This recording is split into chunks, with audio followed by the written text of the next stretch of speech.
Hey folks, welcome to Planned Brotherhood, part of the Noise Beam Network. Planned Brotherhood is not affiliated or associated with Planned Parenthood. Planned Parenthood is a registered trademark of Planned Parenthood Federation of America, Incorporated. This is Rich Callahan signing off. Woo woo woo.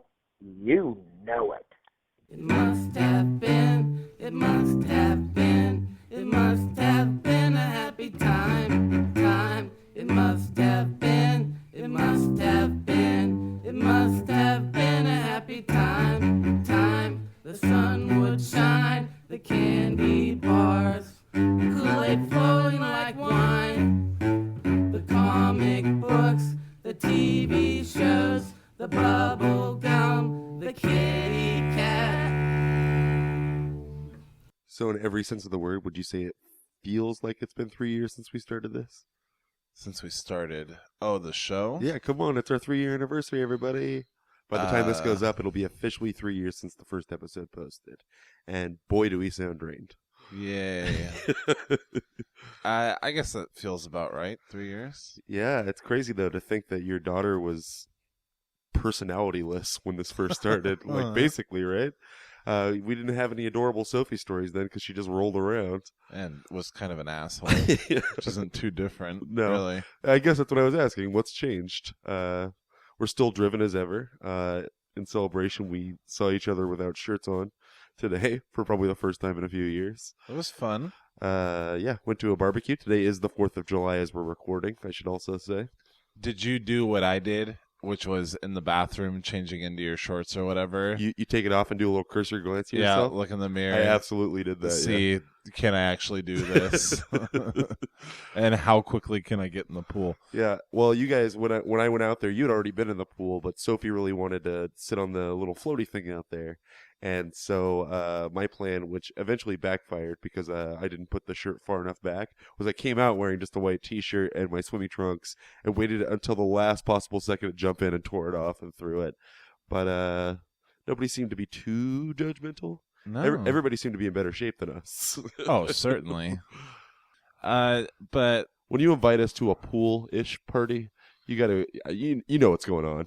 You know what's going on beneath these clothes. Alvina kind of threw me into the bus because she knew I would be self-conscious, and when I came out wearing my shorts and my shirt was still on, she's like, "Why is your shirt still on?" That was a nice bird. Because I had mentioned the possibility of swimming with shirt on. I was absolutely certain that I was going to go with my shirt on, but then once you shed your shirt, I was like, I don't want to be the only one. Yeah. I don't know. I feel like that draws even more attention to it, and when I was playing, we set up a slip and slide out in the front yard for Sophie, and I was doing that with the shirt on, and it's a little more embarrassing, I think. You get any speed on a slip and slide being the size you are? Me? No, it's terrible. You got to make that big jump 6 feet down to the ground to like actually start sliding on it, and the whole slide's maybe 10 feet long, so it's really pretty pointless for me. Sophie, I imagine she had a blast, right? Yeah. There's a lip at the end of it and then kind of a pool thing. Mm. And like Crocodile Mile. Yeah. And so I was taking her and I was just shoving her as hard as I could on the little boogie board, and she'd catch a bunch of air and then crash land down. And of course Alvina would get scared. And a couple times in the pool today, well, Sophia was being a little adventurous, like never quite falling into the pool, but like leaning over to try and grab stuff that was floating in it. But she had the water wing. She was good to go. Yeah, but Alvina is still dying of a heart attack the entire time. And Sophia, she was spooked the couple of times that her head happened to fall underwater for a second. Yeah. Speaking of Sophia being spooked, let's talk about the carnival today, too. Oh, okay. And then let's talk about how we played golf. Let's talk about how summery and fun this weekend was. Yeah. I feel like I got some sun. This is my life now. I really have decided to like get outside as much as possible as I can this summer, but now that like I think today was the first day that hit 90 degrees, I don't know if I'll be able to handle that because it's the inside air conditioning. It was on the verge of obnoxious today, but not too bad. And plus, it was nice to have the pool. And you know that like there's going to be days that are 20 degrees hotter than it was today. Yeah. That's not going to be fun at all. But yeah, I try to get outside a lot more now. We went golfing It was your second time ever? Second time ever, and yeah, it was at the point where you hit 8 strokes on a hole, then you just call it a gimme. You just write down 8. Yeah. The first 3 holes I had 8, 8, 8. Were they true 8s, or did you just? Oh well, no. Otherwise, it would have been a 13. Yeah. My short game is really bad. Is what I've learned. Yeah. That's what I really need to work on. Not that I'm extremely better, but when I started this year at that course we're at, which is a par 3 course, there's a couple times where I got 8s on every single hole. Really. And, this time I got, I think I averaged 6 on every hole. My game started improving towards the end of the game, and I was really anxious to go back out today, but that didn't happen. Yeah. Listen to next week's episode to find out what we were doing so late into the night. Jesus. Yeah, Jesus. These are going to come out a little out of order. Yeah. Because I think for the sake of the listener. Yeah. I think that in the next episode we reference it being the day before the 4th, or at least 4th of July weekend. Our listeners are smart. They're with it. They get it. They know. So we were going to golf at 10 a.m., but we stayed up really late again. Well, until about 4 this time. As opposed to 6 or 6:30 the morning before or the night before, which I don't know how we do it. And then swimming today, like you said, I think it was a combination of the sun and the last 2 days combined. But we crashed out for a good 3 hours before we sat down and recorded just now. And I can't say that I'm as well rested as I thought I would feel. Mm-hmm. I'm kind of a groggy mess right now. Well, my plan was to take a 20-minute little cat nap. Yeah. Because that's what I usually do, and it refreshes me just fine. But now our bodies went into were you fucking sleeping all night? I guess I'm going to really start shutting down, and then we decide to wake up and come downstairs. Yeah. I woke up after about an hour. Try to get me up. No, this was before that. I was just confused. I couldn't figure out why you were here, why you were in my living room. I seriously was just confused. But anyway, I guess for going in order, I woke up to Nick O calling me because we had plans to go golfing with him. He invited himself. And he's just like, "Hey man, I'm ready. Am I just meeting you there or what?" And I was like, "Oh yeah, man. I'm going to have to let you know. I don't know what's going on." Which is funny because a lot of times Red and I go golfing and we'll do it on almost no sleep. Just a couple hours of sleep the night before. And we're there bright and early. But I think it was also knowing everything else that we were going to do today. So we decided not to do that. And we get, slowly all of us, you, me, Nick Stamper, my wife, and Sophie ready for the day. We go to the 4th of July carnival. I went hoping for some good greasy food. Yeah. Got the second part out of it. It wasn't necessarily good what I ate, but mine was bomb. Walla Walla onion burger. It was awesome. But we get there, and I had told the story about how we found a little carnival in the Red Robin parking lot, and me and Sophie went on, and there was this crazy ride called Demolition Derby, and the carny told us to sit in the back and whip around real fast. It's way funner. And when we get there, I'm like, oh, it's on. They got Demolition Derby here. This is going to be great. So I did what I did last time, which was buy myself a bracelet and Sophie a bracelet, $15 each. Allows you on to every ride they have. Yeah, you can just go on to every single ride. And, unfortunately, you can't pass the bracelet around, but whatever, you guys are going to hang out, and I'd take her on these rides. And she was excited to go on the big slide and stuff.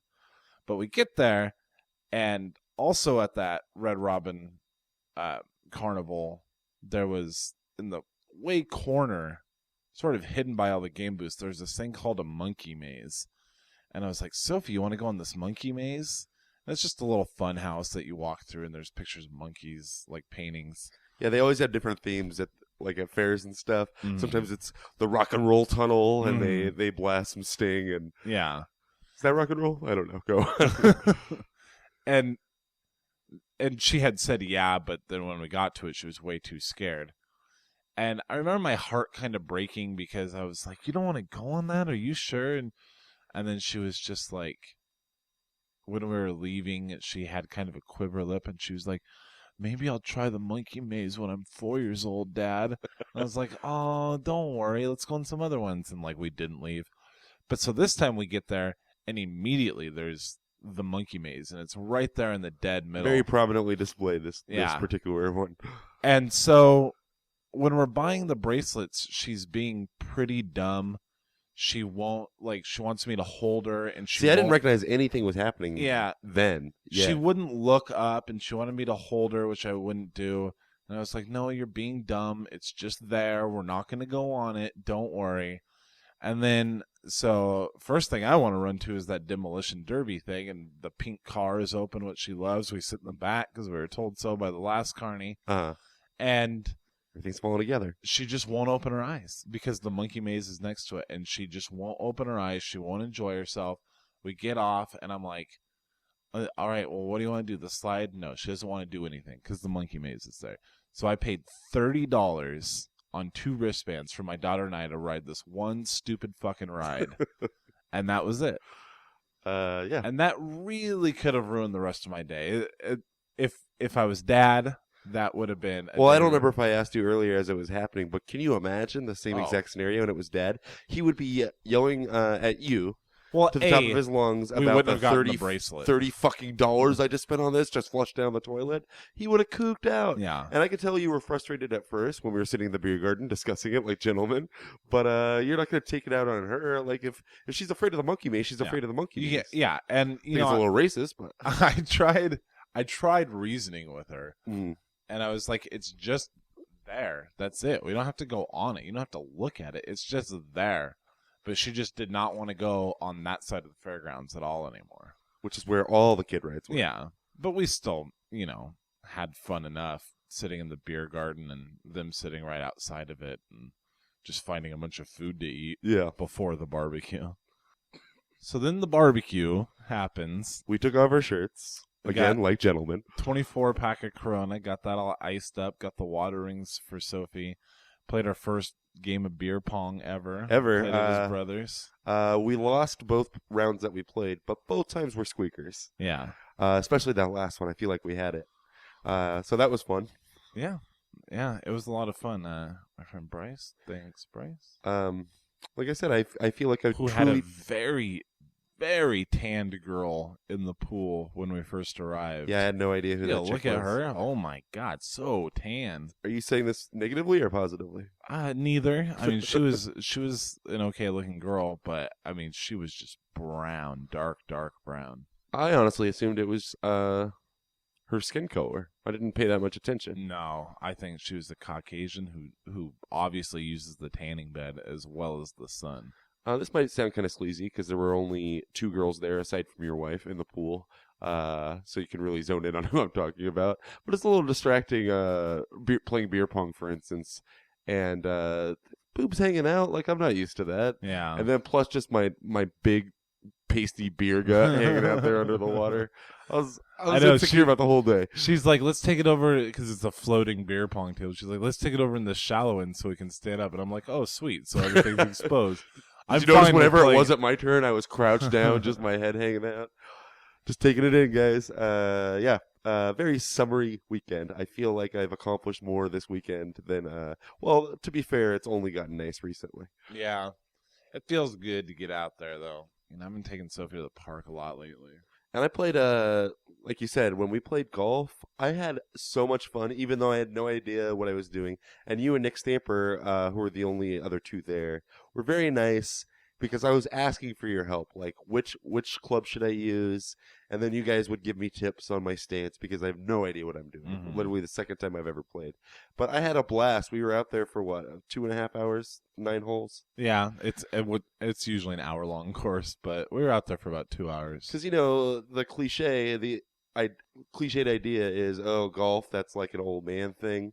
At no point was I, looking at the time or wanting to leave. In fact, if you hadn't had to work, we were all down for a round 2. Yeah. Because I felt like I was finally getting the hang of it. And so I was going to go on a mad dash and try and find some left-handed clubs because I'm left-handed. Didn't end up happening. You never looked for any? At the thrift store. Oh, that's it. Yeah. But I don't want to invest in clubs and then find out it's just some weird phase and I end up not liking golf. Yeah. But I'd really like to take it up this summer. Be that asshole. Yeah, I think that you'll like it. It's just how much you get out there. And you have to find somebody who's willing to go out there with you. Yeah, that's the problem over in Seattle, I think. Because other than like once or twice, I don't go out there by myself. Even though I'm not opposed to it, that's when I'm like, there's just other stuff I can do. When we finished up our 9 holes, there's a little picnic table stuff. I think you were making a phone call to somebody, and I was smoking a cigarette, and there was a guy that had apparently been right behind us most of the time. Old man, like late 60s, early 70s at least, right? He had his cart that he was wheeling around, playing by himself, and I should have respected for him that, but I just felt bad for him. Oh, no, I like it. His wife's probably been dead for 20 years. Yeah. Fucking he's out there golfing every day. Sounds like the life for you. Speaking of good times, I saw her sister Melissa last week, I guess it was. Oh, I got an email from her. I got a misspelled email that explained it. So our sister, for the uninitiated, is in foster care. CPS took her away when my mom went crazy and my dad went irresponsible. And so she's been there for what? Over a year now. Oh, yeah. Over a year. So this is her family that I'm meeting. And there's one caretaker that the 2 other times I've seen Melissa, this one particular caretaker has been there. We go to eat lunch or go to the science center or something. It's awkward for me. But, Hottie? Huh? Hottie? No, we've been over this. Naughty. Naughty. And so she was there again this time. But Melissa had also mentioned, I was meeting them at the Science Center again because they have like an exclusive foster care member pass. I don't know how that works. But Melissa had mentioned in text when I said I was on my way there that her foster sister was also going to be there. So I have no idea what to expect. I get there and... Is it going to be one of these screaming mutants you hear on the background when she leaves a voicemail? Every voicemail she leaves, like there's chaos going on in the background of the call. And she's always very apologetic. Sorry, that's my foster sister. So I get there, and first of all, who I assume is her foster sister at first is a girl that looks totally normal, 16 years old maybe, blonde. Hottie? Not hot, but not unattractive. See how I saved myself after I said she was 16? But she just looked, I don't know why she was there. I assumed at one point she was maybe a helper for the caretaker, but that didn't seem to be the case. She didn't seem like she had any impediments or, I guess you don't have to though. She could have just been ditched by her parents. Yeah. But she just looked bored the whole time by everything. But the foster sister Melissa was referring to was about her age. Oh, those foster care girls too, they're nasty. I'm serious, man. You sneak off into the bubble room or something, you should be all right. Dude, you should have Is there a bubble room? No. You should have caught her. You know those things that like you whisper into and there's another one 30 feet away? You should have had her sitting at one and just fucking talking nasty. You have a crazy fuck at the Science Center. Oh, my God. There's a lot of places to go. But the foster sister that Melissa was referring to... Show me your scars. is about her same age. Real short, this girl. A real pipsqueak, I'll say. I don't even remember her real name, and thank God, because I would drag it through the mud. At first, the first thing she said to me after she was introduced by Melissa, "Hey, this is my brother Nick." She goes, "Oh yeah, I saw a picture of you. You were more handsome in your picture." Whoa. And I was like, this girl's got some spunk. Like, this isn't going to be as boring as I thought. At least there's a girl with attitude. And then, but then we were walking around. Melissa, as I've mentioned before, she doesn't see me very often. And her go-to, which I really am uncomfortable with, is she goes and wants to hold my hand the whole time. And I'm trying to be, nice about it. At first, I'm allowing it. And then, I do the thing where I'm wearing a hoodie at the time, so I bury my hands in my pockets. But no, she'll just throw her hand right in there with it. God. And then, I'm pretending to be looking at something on my phone just to get a free fucking second. But I don't want to say anything to her because, first of all, her caretaker's there. And there was another, almost elderly couple there. I don't know what their situation was, but they were hanging out and seemed totally normal. So I didn't want to make a bad impression, which is why I allowed this foster sister of Melissa's to pretty much take complete advantage of me and make me look like an idiot the whole time I was there. It was really weird. She commented on the hand holding immediately. She's like, "No offense or anything, Nick, but when you hold your sister's hand like that, it makes you guys look like you're married." And I said, "Oh, none taken." And then she kept commenting to Melissa because Melissa was boasting about the fact that I was there.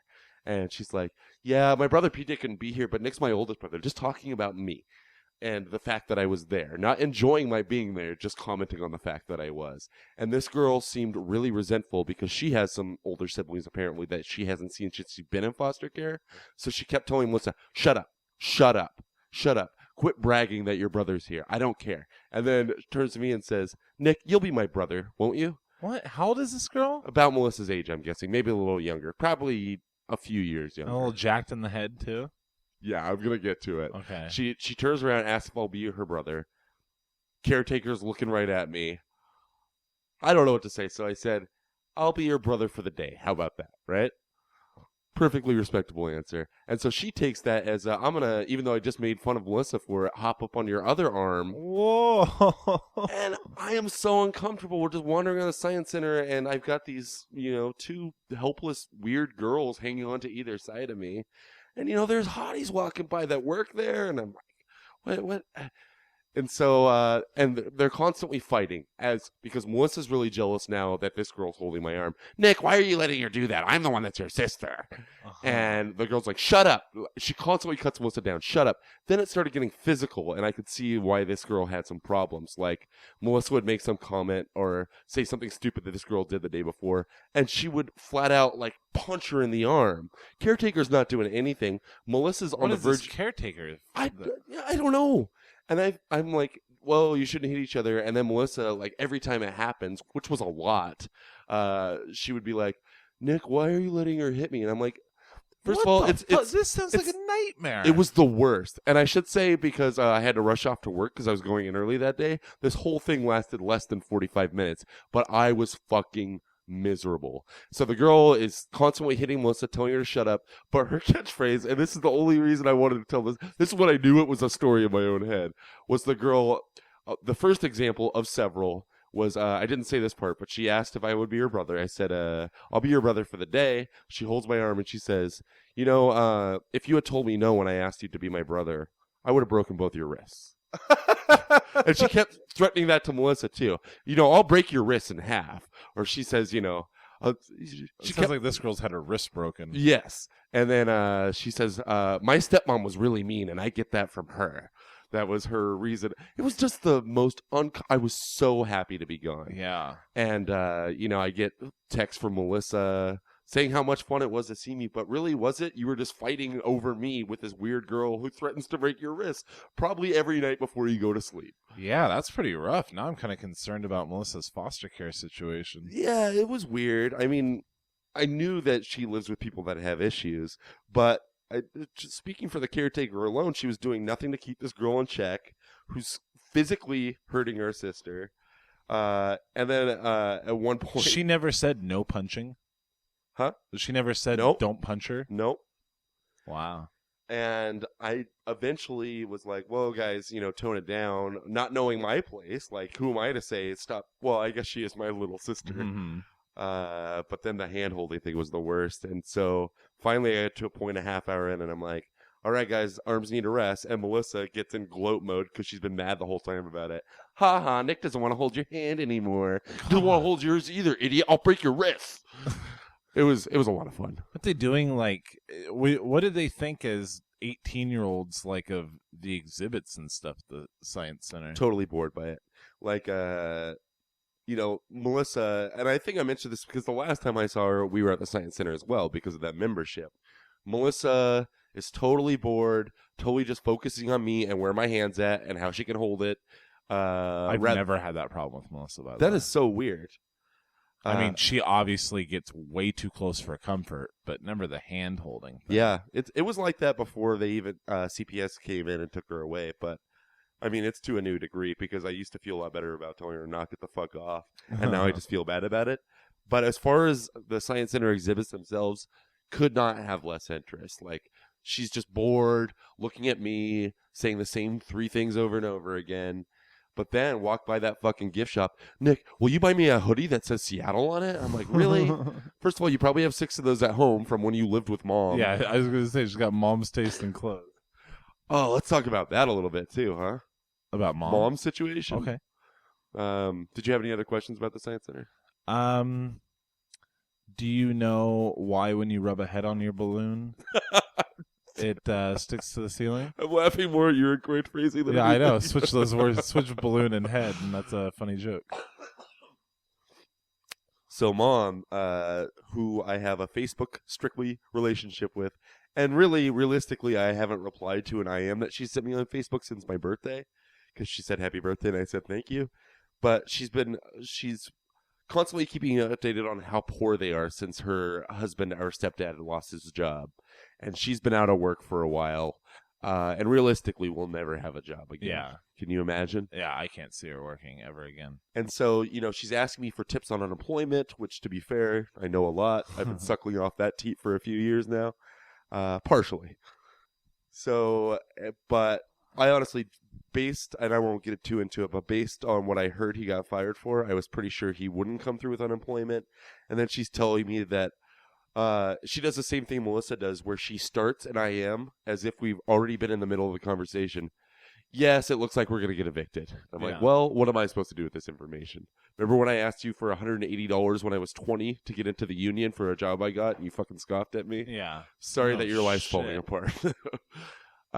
So, really specific and personal, that particular comment.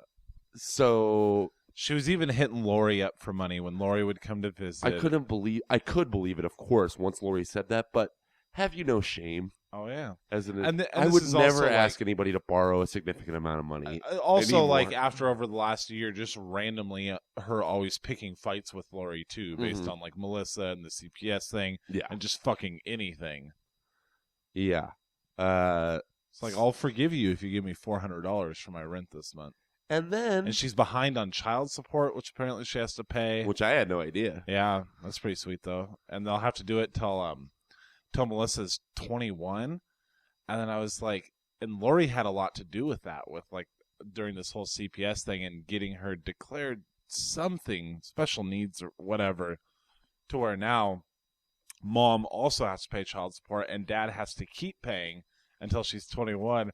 And I'm like, oh man, Dad's wife must be so fucking pissed about that they were finally almost done paying child support, because Melissa's 18 now. Yeah. And now it's 3 more years, Neckforders. Enjoy. And it's not even that much that he throws her away, I don't think, from what I've Dude, ever heard. no, they can afford it. It's just fucking... And that's why Neckforders is that always one like... last reminder. Yeah. And why Neckforders would like deny that she was special needs. Oh, Neckforders, by the way, special needs teacher. Yes. Fortunately for Mom, she's going to be just fine, because she fell ass backwards into money that she doesn't even slightly deserve. Yeah. Sorry, I jumped right into it. Well, so Mom's walking around poor as shit, behind on her child support. Bread bags on her feet. Uh-huh. And she, no teeth in her mouth, literally. Not a tooth in her skull. And gets all this back paid Social Security, which I guess is hers, Social Security income. And then Vincent's back retroactive unemployment, which came through. Mm-hmm. So they end up one day with $13,000 in their pockets. How do you think they celebrated? Where did they go to eat? Well, they texted Lori from her new phone. Oh, where to eat? Sherry's, obviously. They've probably been to Sherry's every day since then. And Sherry's is the equivalent of Denny's for those that don't have it. Mm-hmm. And it's, new phone. We got a new laptop. Yeah, that's the funny thing is, like, I get an IM from her 2 days before saying, yeah, we're probably getting evicted. And then she tells me, we have $13,000. Next IM I get from her the next day, got a new laptop. Like, first of all, you're spending your money stupidly from second one. And you don't even recognize that it's not cool to go on and blab about it. Like, I'm going to respect you for having a new laptop. Yeah. Big Throw some of that money HD my TV. way to make up for the last 18 years of my life. Mm-hmm. The last 30, more accurately. But yeah, big screen TV too, and guarantee not any bills they've tried to catch up on or anything. Yeah, certainly not the child support. And I'm thinking that money's pretty close to being gone by now. Which is really, really sad in some ways. She could apply that money towards her teeth, which she claims she's going to do.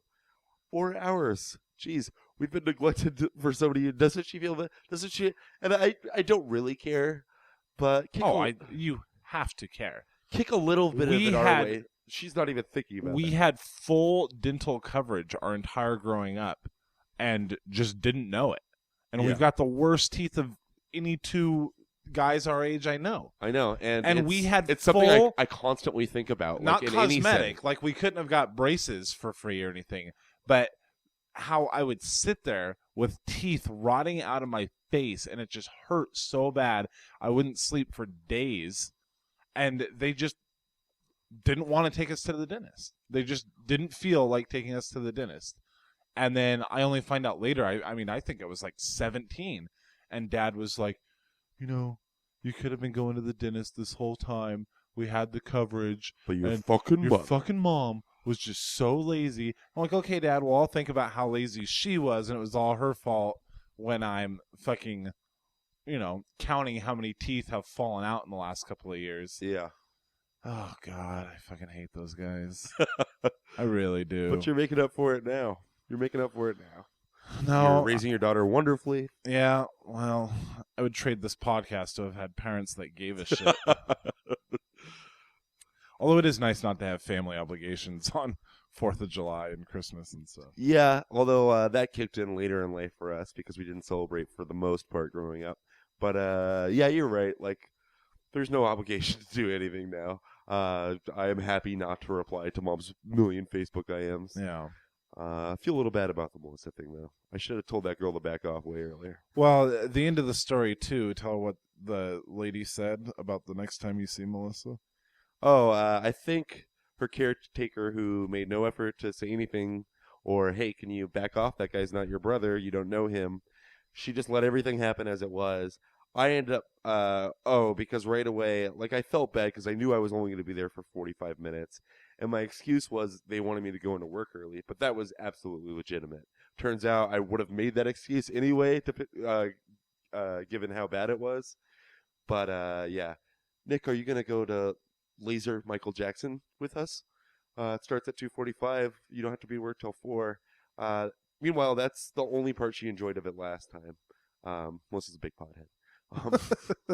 No, so I bailed before that, and then, yeah, I talked to Melissa. She had sent me an IM later on in the night while I was working and said that her caretaker had talked to her foster mom and decided that despite the fact that I haven't filled out any of that supposed paperwork that I need to do, she says the next time that Melissa comes to Seattle or I'm in her area, that we can hang out just the two of us, which will be a lot better for me. I'm being perfectly honest with you, and you know this, I don't enjoy my time with Melissa like I should, and I feel like a lot of that is just like not being able to be completely myself because of the people around her right now. So I'm not going to say we're going to have a blast the first time we do something alone, but at least I can smoke a cigarette and that sounds like the trashiest thing, but like I don't do a lot of things that I would ordinarily do around her because I don't want I already have only seen her now 3 times in the year that she's been gone. Yeah. And so I already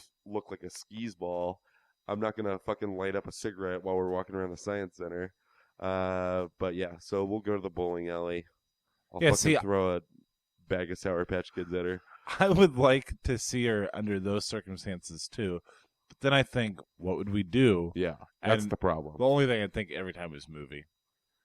Because take her to a movie. She has strap a bag of popcorn around her face like a trough and sit back. Take she a has nap. very limited interests. Her interests are exclusively Disney Channel, whatever's happening with the Disney Channel, or sometimes outside of that, like I guess Selena Gomez is Disney, right? Yeah. Okay. But you don't think Big Bro comes around and he's like, "Hey, you want to go see fucking Horrible Bosses?" Oh yeah. Yeah, she's in. Oh, I was She's thinking we fine. take her to any R-rated fair. Why Technically, though? she's old enough, PJ. Yeah, but... and we took her to see Fight Club when she was, what, 7?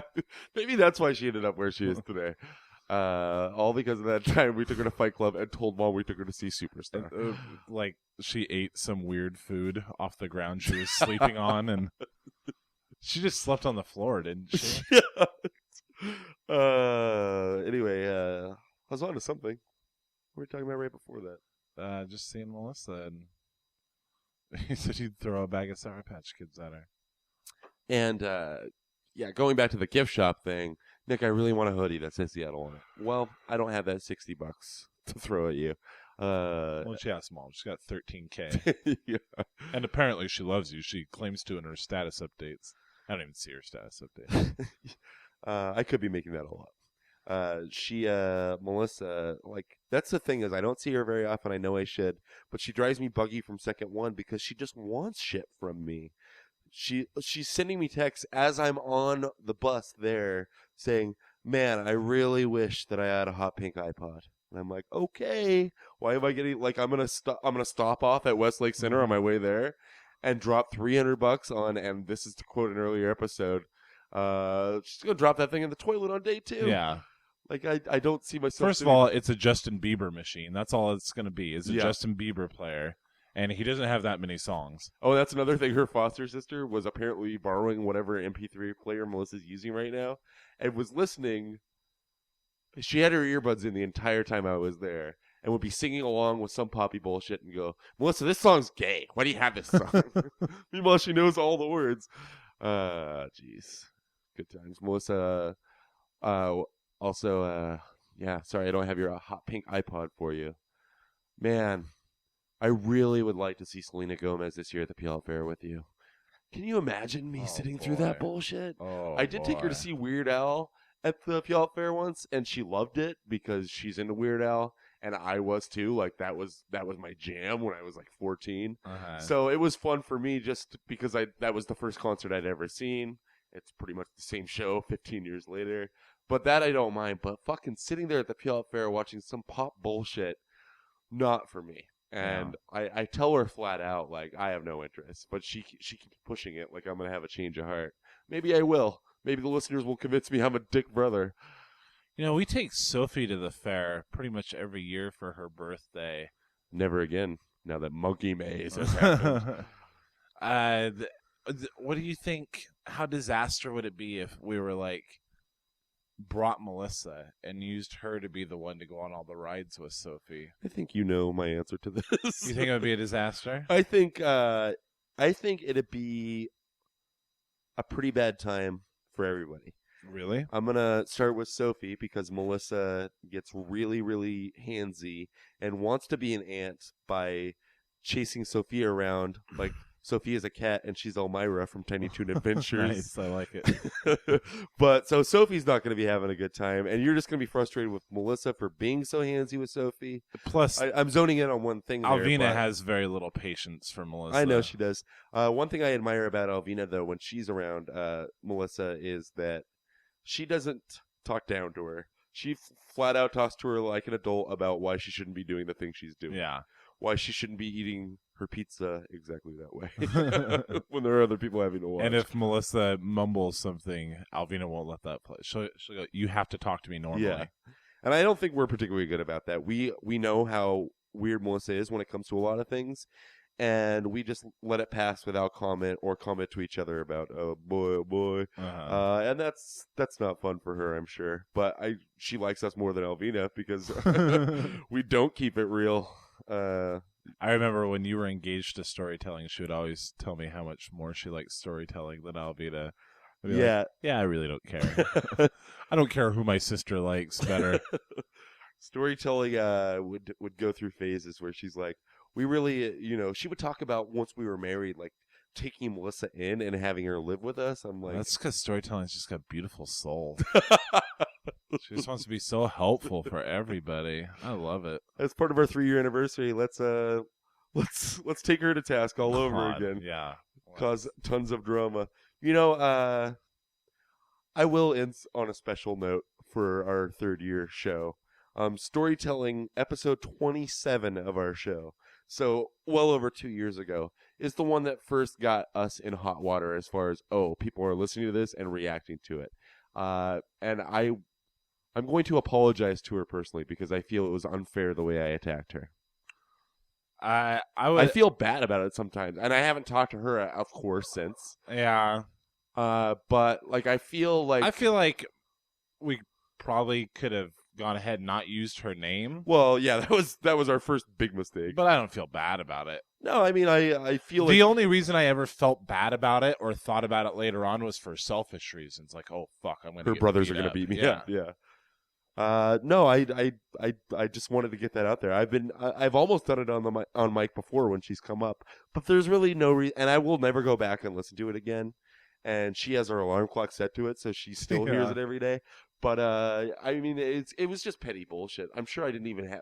Not even that many good stories came of it. She sent me a pissy text. I was mad. You got me riled up, and I fucking just went off, and that's not cool. I know that, there's a lot of shitty things we did to each other. It might in the not past, be cool, but, it's like, we're the ones with a podcast. It doesn't mean we have to attack everybody I used to date. It doesn't mean we can.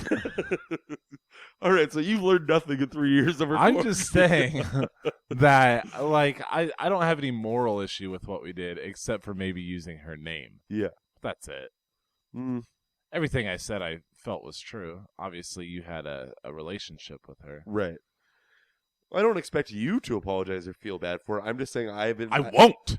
I will not. It's one of those things where when my mind goes back to it, I just feel embarrassed that ever happened. Yeah, I could understand that, feeling embarrassed about it. The Planned Parenthood thing, the Neckfurters thing, all the other drama, I feel a little bad about the Nick K thing too. But for the most part, people have it coming. Come on, Planned Parenthood. Yeah. You're barely a business anymore. Well, also, Planned Parenthood and Neckfurters, they both started it. Yeah. So, that's true. On them. Didn't you say you had another Nick K memory? Yeah. No way that I can just cram this in like it was smooth, but Nick K and I just turned 18 years old, and so we were going to go to the casino. We were going to see what that was like. And so we did, and both of us... casino? I don't know. What were some of the ones around there? We had to drive a little ways out there. It was on the water. Emerald Queen, probably. Yeah. So we go there not knowing what we're wanting to do. And we're too afraid to sit at a table and do anything because neither of us know anything. And so just gotta dive in, brother. We buckle up behind some slot machines. We each put in $10 or whatever. Definitely at Emerald Queen then. Yeah. And throughout the course of 2 hours or something, we're both still playing off the original $5 or $10 we put in, and we're up to $400, $500, $600 each. And I'm not making this up. I'm not making this up. At no point do either of us decide, hey, we should probably cash out, stuff that cash in our pockets, and if we still want to play, start fresh. No, we were on a roll. We were on a tear, and eventually, of course, the money starts depleting. We end up leaving with nothing. Only put in $10, $20 each, so it's not that big of a deal, but are furious with each other. And this isn't even a story, but I wrote it down in a high haze the other day as a show note, because I remember specifically that car ride home, we were debating whether or not we were going to quit our jobs and full-time, because we were sure the next time we go back to Emerald Queens, I mean, it's not beginner's luck in our case. We knew what we were doing, hitting those random buttons. Yeah. And we're like... You're like, I go in there. Realistically, we could quit our jobs. We were both working fast food jobs at the time. We're like... We'll make ourselves walk away. We'll make $600 a day. We'll be fine. I was planning out my life. And so, of course, cut to the next time we go back and, fucking dumped $80 into it this time without even getting on a tear of any kind. But, yeah, I was 18 and had that thought that I was going to quit my job and just live off the slots. I have never been ahead penny one on a slot machine. Really? It's exciting. I'll go down and come back up a little, but I have never, if I put $10 in, it does not ever get to $10.01. It always stays below $10. That's no fun. It is so bad, and I hate it. It's not even the one-armed bandits where, you get to go ding, ding, ding, ding, ding. No, it's just... You push a button, and it's like you can bet how many credits you want, and that puts how many squiggly lines are possible on the screen. It's fucking... I don't like it at all. At all. I do like video poker, though. You do? I thought you made fun of me because I said, because I said that's all I did when I was in Vegas last time. Yeah. No, I've been to the Muckleshoot Casino and play it. They got, you sit at the bar and you have a drink, and then they're just, built into the bar top is screens, and if I can play video poker, sure, man, I like it. How long have we been going? 45 minutes. Okay, I'm gonna crack open a beer, and I got one more show note. Okay. Has nothing to do with anything we talked about. I'm all over the place there. All right. So this came up when I was hanging out with my new best friend Aaron from the Grapes of Red, just the other day. You remember having a cool teacher? Did you? I guess I'm talking specifically elementary school because that's where I'm going to. Mm. But did you have a teacher that you thought was badass ever?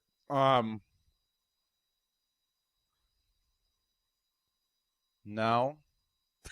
Community college. That's it. Oh yeah, you My really do have a English boner for your teacher. English teacher. Mhm. That's true. Well, in third grade, I had the worst teacher ever, and Mom ran her halfway down to Fred Meyer. Sure. Super And then mom. fourth grade, I was so done with school after the third grade because I had a legitimate. She as my third grade memory recalls, she had it out for me. This teacher fucking tried to flunk me, as I'm sure I've said before, because I didn't know how to jump rope. Yeah. Was in cahoots with the fucking PE teacher, Mrs. Les. If I'd known that word back then, that would have been my good burn. Because clearly. But in fourth grade, I had Mr. Peterson, and he was fucking awesome. His mustache alone got me through that year. And then fifth grade, do you remember this guy? I don't know Mr. why you Horn? would. Mr. Horn.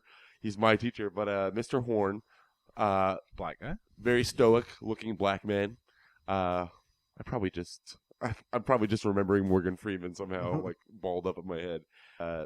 Anyway, he was a pretty cool teacher, and he made me feel like the coolest kid in class for the only time ever in public school. Remember at Fern Hill, they would have what they called, maybe twice a year, they would have a reading day. Mm-hmm. And obviously that's a catch up on paperwork for the teacher's day. Mm-hmm. But you would still go into class like a normal day, but you eat lunch inside the classroom and you just bring whatever books you want to read, and it's totally silent all day. I loved those days. Yeah, me too. Because I would come in, this was fifth grade, and I brought in a huge stack of Calvin and Hobbes books that I'd gotten through Scholastic book clubs, and that was my whole day's reading, and I'd been reading it for like 3 hours, totally into it, have already read them 100 times before I even brought them in. And Mr. Horn, in front of the whole class, at one point after he'd been grading or whatever after lunch, comes up to me and asks if he can borrow one of my Calvin and Hobbes books, and I was the fucking man. Boy, was that not a good payoff. Happy third year, my friend. Can you imagine how cool you would feel, though? I know, and I felt that way too. I think you told your the teacher- story like a month ago. Not on the Didn't you? show. Not on the No? show. No, this only occurred to me when I was hanging out with Aaron, I'm pretty sure. I hadn't thought about that in You years. and I have very recently talked about that. Really? Yeah. Why do you think I remembered your fifth grade teacher's name? I don't know. Sorry that your fifth grade teacher never asked to read The Plant That Ate Dirty Socks. Sorry, Wayside School's Falling Down isn't quite as hip as Calvin and Hobbes. Dude, that's what I was bringing in on those. Wayside School's Falling Down, Plant That Ate Dirty Socks, fucking Interstellar Pig, all those books. I'm not familiar with that last one. We talked about that one on the show too. It's this author who wrote like crazy books that I would get into and read about. Like, it was always some kid whose neighbor was aliens, and then I'm just like, that kid's so lucky his neighbor's aliens, and they brought a foreign board game down with them, or the kid's got a wacky scientist best friend, but it's not a ripoff of Back to the Future, but he does give him a time traveling machine. It's oh man, there's some rad shit. Sophie's gonna be of reading age here soon enough. I Like, what are know, kids' dude. books like? Are you gonna like I throw don't know some if stuff it's- that you used to love? Yeah, I want to give her all those. Obviously, Hatchet. Judy Blume gets pretty dark, dude. Yeah, I know. My wife's got one called Summer Sisters. It's pretty weird. Well, that's not a kid's book though, isn't No, that? it's a novel. Yeah, but I remember, Are You There, Margaret? They talked about periods and feelings and stuff. I think that's It's what not the whole for me. thing's about. No, but I wonder, like, if it'll be different for girls than boys. But there's stuff that she'll read, like a girls into the Fudge series, right? Tales of a Fourth Grade Nothing and I Fudge gotta and imagine. Super Fudge. Yeah, She's got a she'll like brain on that. her head. And Hatchet, I wonder if she'll like that. I hope she does. The sequel's the worst fucking piece of shit I've ever read in my life. As much as I loved Hatchet, couldn't even get through the river. Tried to Oh, bullshit really? my way through a book report on the river in 8th grade, not having read it. She called me on it. She was on to me. Second too. You know how the Safeway does, like, every now and then they'll do like book things and it's donation based and like every book's $1. Yeah. There was the river there. Oh, really? And I didn't buy it. And there was another one. There was a third book in the Hatchet series. What? I can't remember exactly what it was It's about. my Aziz on Sorry, by the way. I just watched a stand-up special. I've been doing that all week. What? Not quite yelling it. I got to pick up that third sequel. Second sequel, I guess it would have been. Yeah, I'm looking it up right now because I want to. What? I'm stalling. What? Harris. It was literally like his brother or somebody. Hatchet. Well, for those novel. that don't know what the original Hatchet is, first of all, you have no soul. Kid, what was it? A plane crash? Kid Yeah. survives alone, has to eat bugs for a few weeks, is rescued. Is that how it went? And he had a hatchet. Or Yeah, his name was Hatchet. it was made into a. Oh, it was a coincidence. His name was Hatchet and he had a hatchet. You're dumb. That was dumb. And it was made into a movie. Yeah, with the kid from Honey, I Shrunk the Kids. Yeah. I You know can't the get one. anything about the third book. I don't know where to look. Why don't you IMDb Gary Paulson and get this over with? Brian's Saga. Oh, yeah, Brian Hatchet. I think you're on the right track. Okay, first of all, turns out there are 5. Oh, my God. There's the Hatchet. Well, Hatchet. The River. What year was the river? Do you have years up? 87 was Hatchet. 91 was The River. Mm-hmm. Also called Hatchet the Return. 1996 was Brian's Winter. Can I get a quick synopsis? This might only be fun for us. Nope, this In is only which- fun for us. He has been trapped in the Canadian wilderness. He dives for supplies from That the guy should just submerged- stop going outside. He almost drowns. He recovers, among other things, an emergency transmitter. A pilot rescues him. Okay. Abrupt. That's pretty much what that's about. And then in Brian's Return, which was written in 1999, now he's 16. He does not like life in the city. He gets in a fight with a boy his age and responds as if he were being attacked in the wild and badly injures the boy. I need to read this. This one sounds fucking dark, dude. He is stopped by the police and sent to a counselor named Caleb. After talking to Brian, Caleb realizes there is nothing wrong with him. After talking a while, Caleb makes Brian realize how much he misses the woods. Brian eventually realizes that he can't live in the city anymore. What? Compiles a list of materials, returns to the wild. Brian meets an old man named Billy. This is great. Brian tells Billy about how he decided not to kill a deer. Billy tells him that it's medicine deer. This isn't even a plot synopsis. This is just somebody spilling the page out onto a screen. Yeah. Can I get a quick synopsis on the fifth one? Because all I right. gotta feel a top. This one is Brian's Hunt. I don't like the Brian's motif that this series apparently Yeah. now is going for it. This is also when he's 16. When he was this one realized- written? This is 2003. The woods are now his home. He'll never be happy in modern society with its noise, pollution, and fake people. He spends his time in the wild, hunting, fishing, and homeschooling himself. Because that's important, kids. While Brian does not miss human contact, he finds his thoughts frequently turning to Kegwa Dosh, also known as Susan, the teenage daughter of the Cree family who... Gary Paulson is a nut bar, dude. He finds a wounded Malamute dog. He nurses it back to help. Oh man, I will read these as a summer project. I'm Bear- starting with Hatchet because I want to see if that even holds up. I A love bear that. kills the girl's parents. Whoa, spoiler alert! Whatever page Hey, you're man, on. They're going for it. You know what? The girl dies. Ellie Lauder dies by a chandelier at the end of Obsessed. Well, yeah, you already blew that. I for know, me. I'm doing it again. I wasn't happy about that.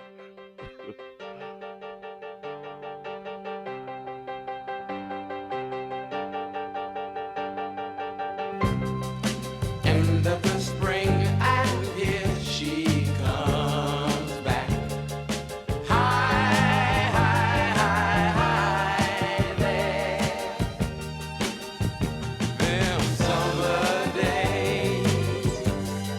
summer day.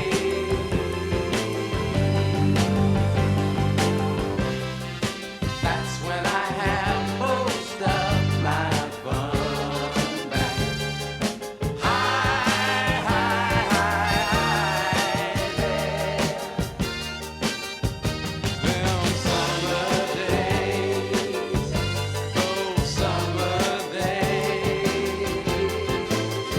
I cry nights when I want to. Out of school, yeah. County fair in the country sun, and everything is true.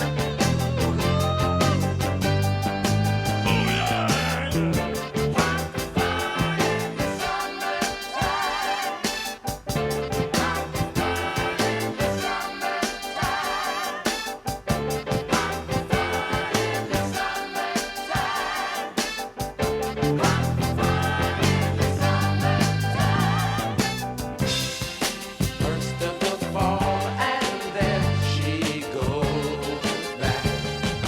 Bye, bye, bye, bye, there. Them summer days, those summer days. When I want to, out of school. County fair in the country sun, and everything is cool. Oh yeah.